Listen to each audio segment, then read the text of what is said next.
Thank you, Michael. And I wanted to thank Andre and Zanelli. So to me, this question of identity really speaks to why I'm interested in entrepreneurship and religion, in the sense that both topics speak to the heart of the individual and the fabric of society. I also wanted to comment on Gary and Jeff's conversation and these debates. And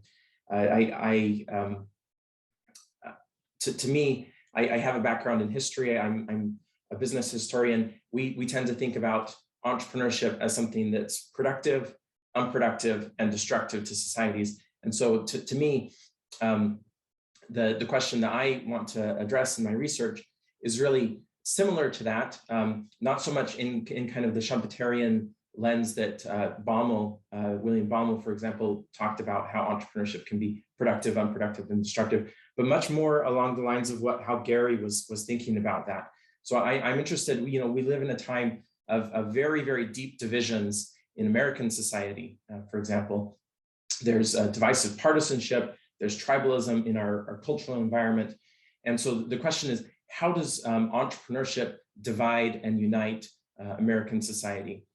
So scholars of religion have long grappled with questions of how society is divided and united by religion. That's really the core conceptual question in the study of comparative religion, is this question of divisions and unity, and how we can understand the relationship between the resilience of the institutions of a society and the ideals, the kind of tradition-bound ideals provided by religion.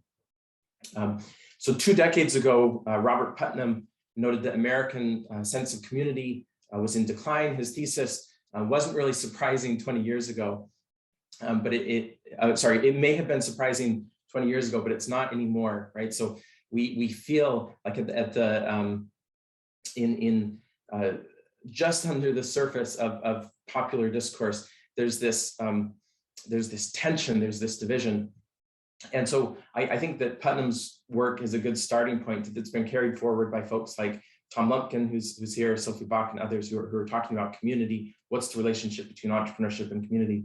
But to me, what religious studies brings into this conversation about harmony and division in communities is an intergenerational component that comes from traditions that existed before we were born, that will exist after we die, that extends this temporal horizon into the past and the imagined future.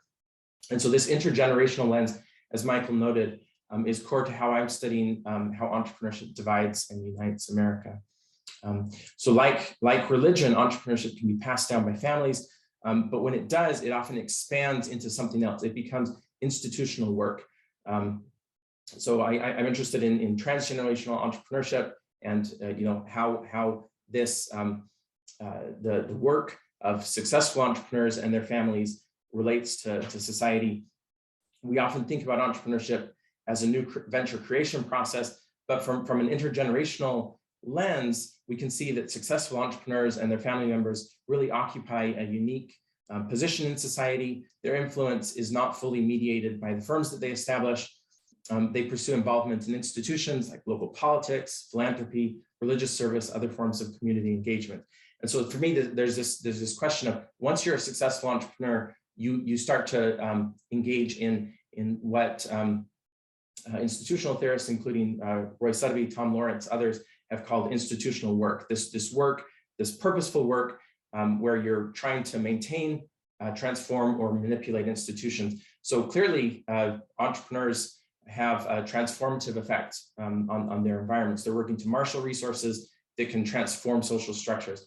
But they also have these entrepreneurial families. They also act as custodians, right? They're treasuring a legacy or a heritage, and they're transmitting resources to future generations. And then these families also act as elites, right? They're working to control resources and sometimes manipulate institutions for their own benefit.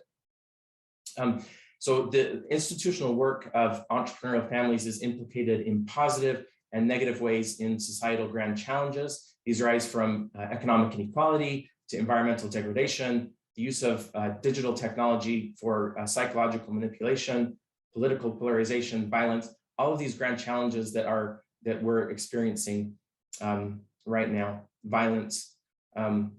So my goal with this project is to generate theory relating to the interplay between entrepreneurial families, the diverse institutional projects that they pursue, and the value-based systems of American religious communities. So how am I doing this?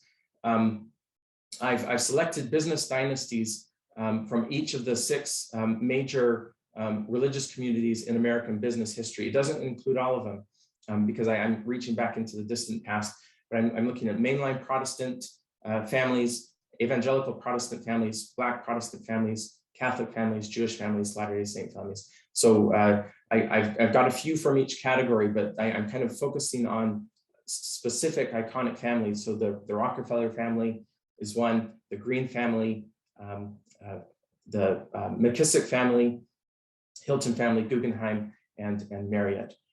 And I'm drawing on my training in business history to analyze the institutional work of dynasties in business in society, drawing on biographies. I'm digging through historical archives, reading newspapers, conducting interviews, and I'm trying to understand the patterns in the institutional work that's conducted by entrepreneurial families. So I'm paying special attention to the situations where projects are likely to lead to failures of institutional leadership and divided communities on the one hand, or far-seeing leadership that can bring people together to make things last. So why does this matter? Entrepreneurs are having a hard time making things that last nowadays. The survival rate for new ventures is really difficult, right? So even successful companies today are turning over rapidly. So in 1958, the average lifespan for a company on S&P 500 was 61 years. Today, it's less than 18 years. So this churn, it can be good for some entrepreneurs, right, who know how to move fast and break things, right? That's the quote, but it's a winner-take-all game. So we need to cultivate forms of entrepreneurship that can hold society together rather than tear it apart. The fabric of American communities is at stake. The soul of American entrepreneurship is also at stake. So I'm hoping to develop theory on institutional leadership of entrepreneurs in society. Excellent. Thank you, Trevor. I have a question about, can you talk about the historical lens? And I think this is another in the train of questions I've been asking about, speculating about that methodological lens. And I guess I'll build on and say also the sampling that you have chosen to do, right? What kind of variance do you expect to see by taking this longitudinal historical approach and by focusing on different religious traditions? What kind of theoretical insights do you think will come out of that approach? Yeah, that's a good question. So for the past couple of years, I've been studying Latter-day Saint families. I'm a Latter-day Saint. I started off looking at a few different families from my own community. And what I started to see, at first I thought I would see a lot of differences between the families. Over time, I've started to focus on the commonalities, the common patterns that exist between them. And now what I'm trying to do is I'm expanding beyond Latter-day Saints to focus on various families. I don't intend or hope to emphasize the variance across these families. If I see a lot by religion, then that's where I'll head. This is qualitative historical work.